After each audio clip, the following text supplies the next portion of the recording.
Assalamualaikum warahmatullahi wabarakatuh. Pada hari ini kami dari kelompok 5 akan menjelaskan mengenai pendekatan peristiwa dan perilaku.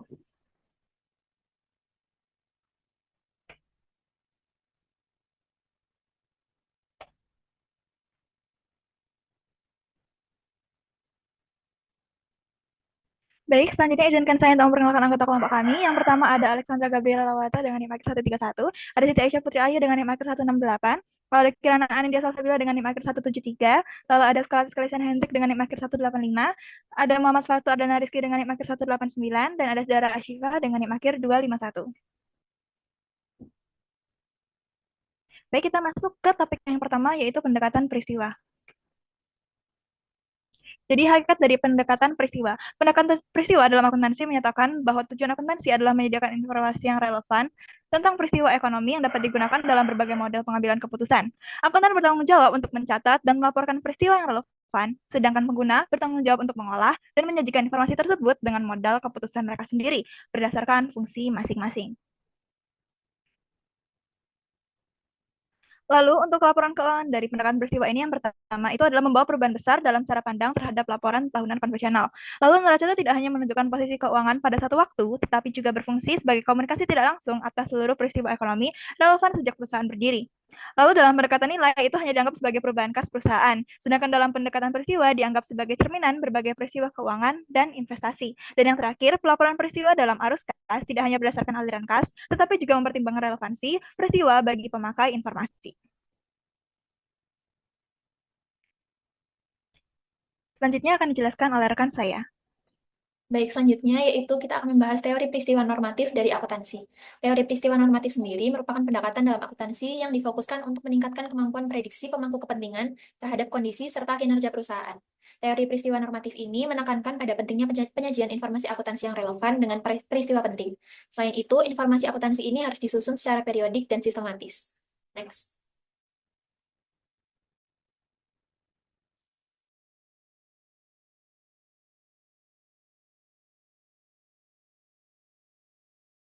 Lalu tujuan utama dari teori peristiwa normatif dari akuntansi ini adalah untuk memaksimalkan akurasi prediksi pelaporan akuntansi yang berfokus pada karakteristik relevan dari peristiwa penting yang ada. Terdapat tiga poin utama yang penting dalam teori peristiwa normatif ini, yaitu yang pertama, penyusunan taksonomi eksplisit terhadap peristiwa nyata yang harus dilaporkan oleh akuntan, lalu klasifikasi yang efektif dalam menghubungkan semua peristiwa, dan yang terakhir, pengembangan struktur sistem informasi akuntansi berbasis peristiwa. Next. Sistem informasi akuntansi berbasis peristiwa ini merupakan cara untuk mencapai tujuan teori akuntansi terkait peristiwa normatif, di mana sistem informasi akuntansi berbasis peristiwa ini menggabungkan pendekatan berbasis peristiwa dengan pendekatan database terpusat sehingga dapat melayani kebutuhan pengguna informasi di perusahaan. Terdapat beberapa model dalam sistem ini, yaitu model hierarkis, yang merupakan model yang berdasar pada sistem yang memungkinkan pengguna untuk melakukan inquiry atau menanyakan pertanyaan ilmiah kepada database. Lalu yang kedua ada model jaringan, di mana model ini berdasar pada konsep akuntansi multidimensi yang dikembangkan para ahli dan bermula dari data yang tidak terstruktur, lalu membentuk struktur data hierarkis untuk efisiensi akses data. Lalu yang ketiga ada model relasional yang mengacu pada teori relasi dalam matematika. Model ini menganggap database sebagai kumpulan relasi dengan waktu dan tingkatan yang beragam, di mana pengguna dapat berinteraksi dengan sistem melalui bahasa yang dibutuhkan. Model yang keempat yaitu model hubungan entitas, di mana model ini menganggap sistem akuntansi sebagai kumpulan entitas dunia nyata yang memiliki hubungan. Lalu yang terakhir ada model REA atau Resources, Events, dan Agents, di mana model ini merupakan representasi fenomena akuntansi secara umum yang mencakup sumber daya ekonomi, peristiwa ekonomi, dan agen ekonomi sebagai komponen utama. Next. Selanjutnya akan dijelaskan oleh rekan saya. Baik, selanjutnya untuk evaluasi atas pendekatan peristiwa. Jadi, pendekatan peristiwa ini memiliki unggulan utama itu dalam menyediakan informasi mengenai peristiwa-peristiwa ekonomi yang relevan. Informasi ini dapat dimanfaatkan oleh berbagai pihak dalam proses pengambilan keputusan karena memberikan gambaran lebih lengkap tentang situasi ekonomi yang sedang berlangsung. Dengan tersedianya lebih banyak informasi, pengguna dapat menyesuaikannya dengan fungsi utilitas mereka, yaitu memilih dan menggabungkan informasi sesuai dengan kebutuhan dan preferensi masing-masing untuk membuat keputusan yang lebih tepat dan efektif.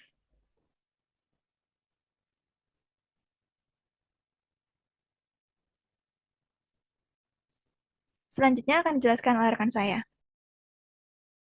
Baik, selanjutnya akan dibahas mengenai pendekatan perilaku. Next slide.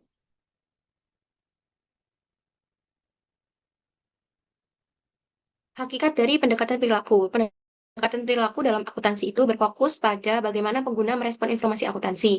Jadi bukan hanya soal bagaimana data disusun atau dicatat, tapi juga bagaimana informasi tersebut itu bisa dipahami, digunakan, dan mempengaruhi tindakan pengguna seperti investor, manajemen, atau analis keuangan. Dengan tujuan untuk memahami, menjelaskan, dan prediksi perilaku manusia dalam konteks akuntansi. Yang kedua, untuk menemukan pola umum dalam respon pengguna terhadap informasi akuntansi. Yang terakhir, mengembangkan akuntansi yang lebih relevan secara sosial dan psikologis. Next slide.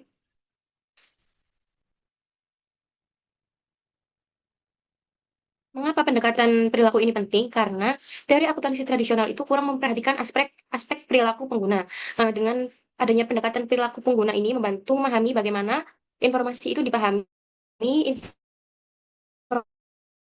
informasi itu digunakan, dan informasi itu mempengaruhi keputusan penggunanya, yaitu psikologis dan sosiologi untuk memahami persepsi, sikap, dan kondisi pengguna laporan keuangan. Next slide.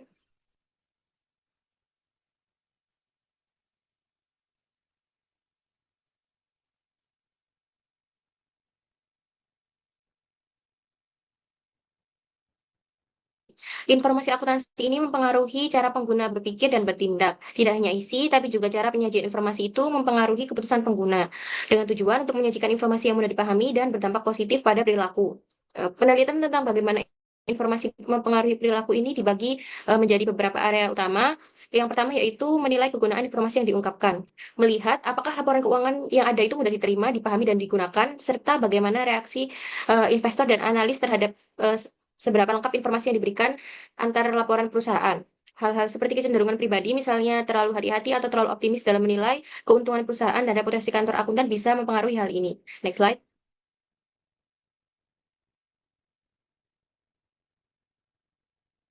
Yang kedua yaitu menilai kecukupan informasi yang diungkapkan. Ini tuh mencari tahu apa pandangan dan sikap pengguna laporan keuangan serta kelompok-kelompok lain yang berkepentingan terhadap informasi akuntansi. Selain itu, meneliti informasi apa saja yang diungkapkan dalam laporan tahunan dan faktor-faktor apa yang membuat perbedaan dalam kelengkapan informasi antar perusahaan. Yang ketiga, menilai kegunaan data laporan keuangan. Ini tuh menentukan seberapa penting berbagai jenis informasi keuangan bagi investor dan pihak yang memberikan informasi. Juga menilai apakah laporan keuangan itu membantu dalam pengambilan keputusan dengan melihat seberapa mudah informasi dibaca dan dipahami secara umum. Next slide.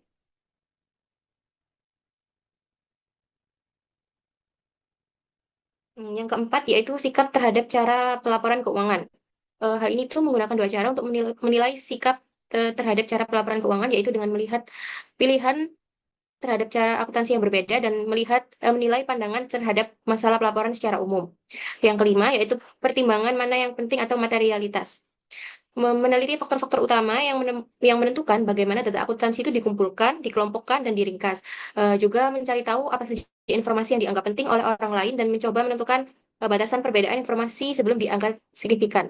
Selain kelima hal tersebut, bagaimana orang berperilaku juga dipengaruhi oleh penggunaan cara akuntansi yang berbeda. Informasi tentang perubahan harga dan informasi tentang keuangan yang semuanya bisa mempengaruhi keputusan individu tergantung pada jenis pekerjaan, karakteristik orang yang menggunakan informasi, dan lingkungan organisasi. Pendekatan perilaku ini mengakui bahwa pikiran dan perasaan manusia itu memainkan peran penting dalam bagaimana informasi akuntansi itu dipahami, digunakan, dan akhirnya mempengaruhi keputusan serta tindakan orang dan organisasi. Memahami hal ini tuh penting untuk membuat sistem akuntansi yang lebih berguna dan membantu orang membuat keputusan yang lebih baik. Selanjutnya akan dijelaskan oleh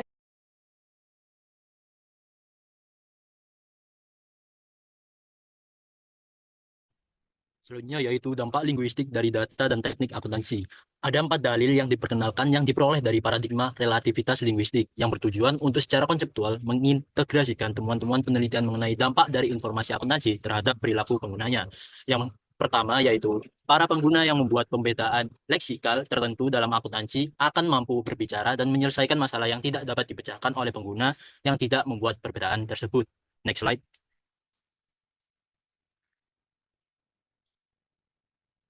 Yang kedua yaitu membuat pembedahan leksikal tertentu dalam akuntansi akan membantu berbicara dan menyelesaikan masalah yang tidak dapat dipecahkan oleh pengguna yang tidak membuat perbedaan tersebut. Yang ketiga, Para pengguna yang memiliki aturan akuntansi cenderung akan membedakan gaya dan penekanan manajerial daripada mereka yang tidak memilikinya. Yang keempat, teknik-teknik akuntansi dapat cenderung memfasilitasi atau menjadikan lebih sulit beragam perilaku-perilaku manajerial dari pihak. Dalil-dalil tersebut telah diuji dan diverifikasi secara empiris dalam dua studi yang menekankan pada dua arti dari pertimbangan-pertimbangan linguistik dalam penggunaan informasi akuntansi dan dalam pembuatan standar internasional. Next slide.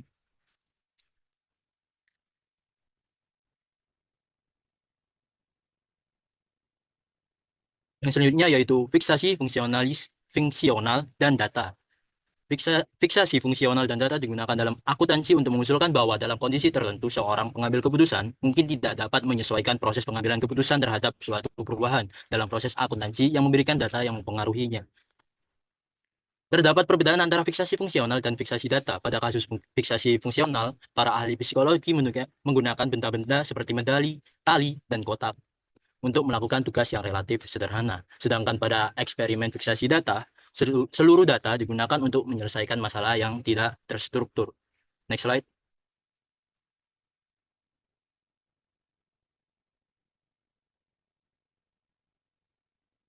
Terdapat macam-macam konsep untuk hasil-hasil dari fiksasi fungsional dan data dalam akuntansi, yaitu yang pertama hipotesis pengkondisian, yaitu satu bentuk fiksasi fungsional karena subjek tidak lagi dapat melakukan pembedaan. Yang kedua teori prospek dan hipotesis penyusunan, yaitu penyusunan terjadi karena kata-kata dari suatu pertanyaan memiliki potensi untuk mengubah respon subjek.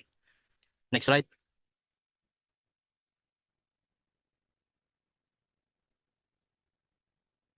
Yang selanjutnya yaitu sifat induksi informasi. Induksi informasi timbul dari kecenderungan penerima untuk mengantisipasi kemungkinan penggunaan informasi sebagai konsekuensi penggunaan informasi dan tanggapan mereka terhadap konsekuensi tersebut. Perilaku seorang individu akan dipengaruhi oleh informasi dalam dua cara, yaitu yang pertama melalui penggunaan informasi ketika bertindak sebagai seorang penerima, yang kedua melalui induksi informasi ketika bertindak sebagai seorang pengirim. Next slide.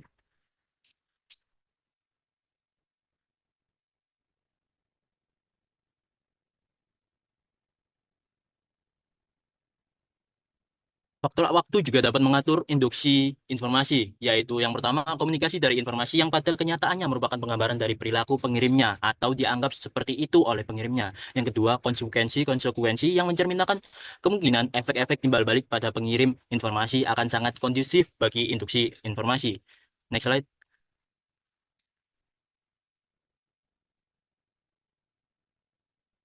Dampak-dampak timbal balik bagi pengirim informasi yaitu yang pertama evaluasi eksternal atas kinerja, kedua regulasi dan pengendalian atas operasi, ketiga interaksi dengan keputusan-keputusan dari unit-unit keperilakuan yang lain, yang keempat pengubahan-pengubahan yang terjadi pada seperangkat pilihan yang terbuka bagi pengirim informasi. Yang selanjutnya akan dijelaskan rekan saya.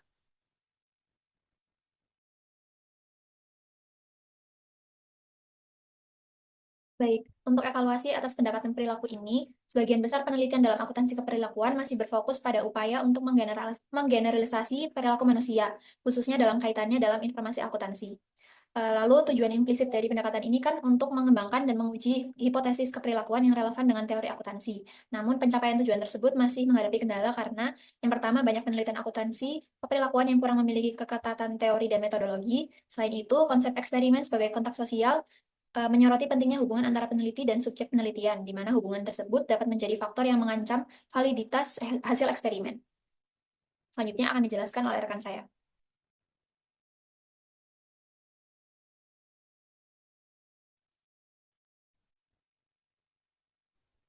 Baik, kita masuk ke dalam pendekatan yang terakhir, yaitu pendekatan pemrosesan informasi manusia. Bisa di next. Baik, untuk pendekatan pemrosesan informasi manusia ini akan terdapat 3 bahasan pendekatan. Yang pertama itu ada model lensa atau lens model, Brunswick. Yang kedua ada pertimbangan probabilitas atau Bayesian approach. Yang ketiga perilaku prakeputusan atau pre-decisional behavior. Yang keempat pendekatan gaya kognitif. Yang kelima relativisme kognitif dalam akuntansi dan yang terakhir relativisme kultural dalam akuntansi. Bisa di next.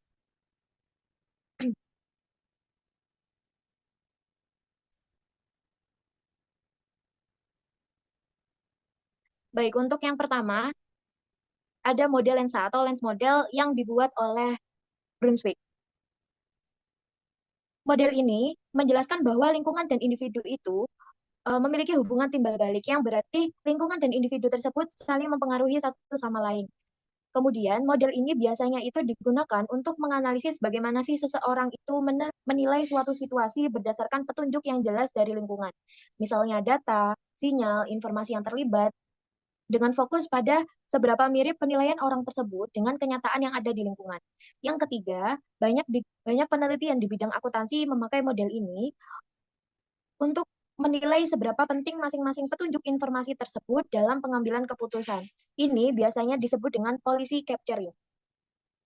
Tujuannya, peneliti ingin mengukur ketepatan penilaian atau akurasi, apakah itu konsisten atau tidak berubah-ubah, apakah itu disepakati oleh banyak orang atau konsensus, dan apakah itu bisa diprediksi. Bisa di next.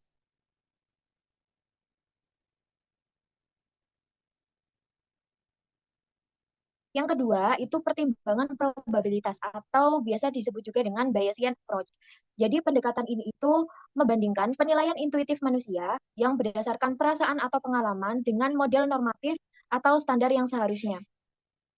Model normatif ini termasuk model matematis ideal yang terdapat pada teorema Bayes. Pendekatan ini membahas bagaimana manusia itu menilai kemungkinan atau probabilitas suatu peristiwa berdasarkan informasi yang diterima. Namun, dalam praktiknya, manusia itu seringkali tidak memproses informasi secara sempurna. Sebaliknya, mereka cenderung mengandalkan penilaian intuitif atau pengalaman yang dapat menyebabkan bias dan kesalahan penilaian. Nah, beberapa jenis bias yang dibahas itu ada heuristik keterwakilan atau representativeness yang menilai sesuatu itu berdasarkan kesamaan dengan pengalaman sebelumnya, walaupun sebenarnya itu belum tentu relevan. Yang kedua ada anchoring. Anchoring ini terlalu terpaku pada informasi awal yang diterima saat membuat keputusan. Sebenarnya meskipun informasi selanjutnya itu bisa lebih relevan. Bisa di next.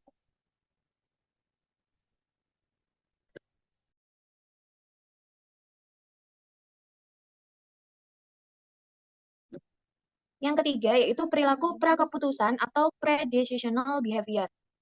Pendekatan perilaku prakeputusan ini menekankan bahwa manusia itu memiliki keterbatasan dalam kapasitas memproses informasi. Teori ini tuh menyatakan bahwa memori jangka pendek manusia itu hanya mampu menampung sedikit informasi dalam satu waktu, meskipun memori jangka panjangnya itu sifatnya lebih luas. Nah, karena keterbatasan tersebut, individu itu cenderung mengambil keputusan yang dirasa hanya cukup memuaskan atau satisfying daripada yang paling optimal. Pendekatan ini juga menunjukkan bahwa cara seseorang menyelesaikan masalah itu sangat dipengaruhi oleh cara tugas disajikan, termasuk sifat dan tingkat kompleksitasnya. Mungkin itu tiga awal pendekatan. Untuk tiga pendekatan lainnya akan dijelaskan oleh rekan saya.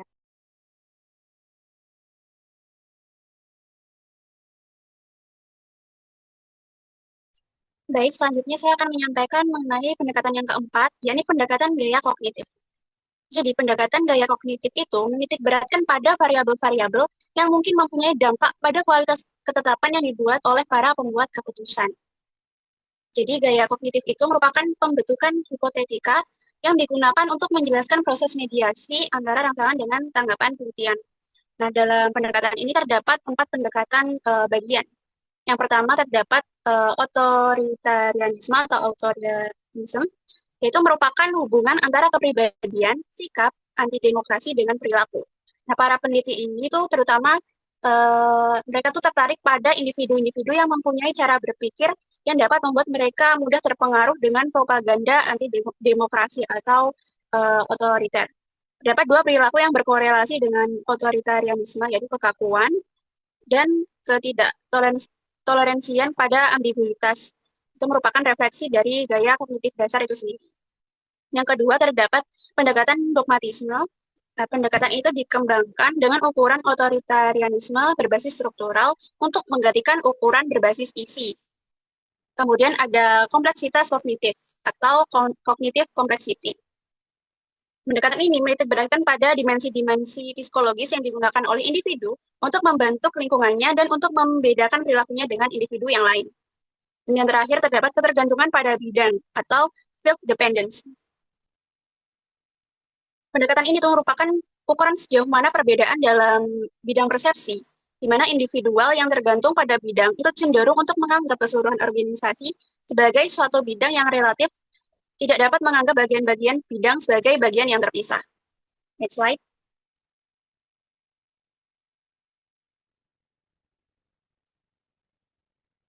Yang kelima, terdapat relativisme kognitif dalam akuntansi.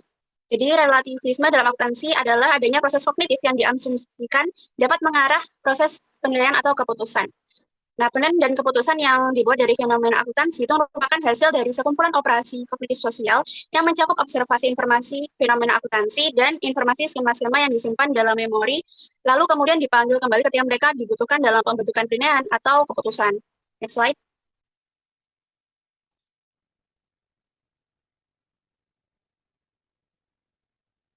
Dan yang terakhir terdapat relativisme kultural dalam akuntansi. Nah, budaya itu membentuk penelitian akuntansi. Jadi penerapan budaya dalam akuntansi dapat dipandang sebagai media akuntansi. Nah, pada dasarnya budaya itu menentukan proses penilaian atau keputusan dalam akuntansi melalui komponen, elemen, dan dimensinya. Budaya menentukan penggunaan struktur organisasi, perilaku mikroorganisasi, dan fungsi kognitif individual sebagai cara untuk mempengaruhi proses penilaian keputusan ketika mereka dihadapkan pada fenomena akuntansi atau auditing. Slide. Sekian penjelasan dari kelompok kami. Ada kurang lebihnya kami mohon maaf. Wassalamualaikum warahmatullahi wabarakatuh.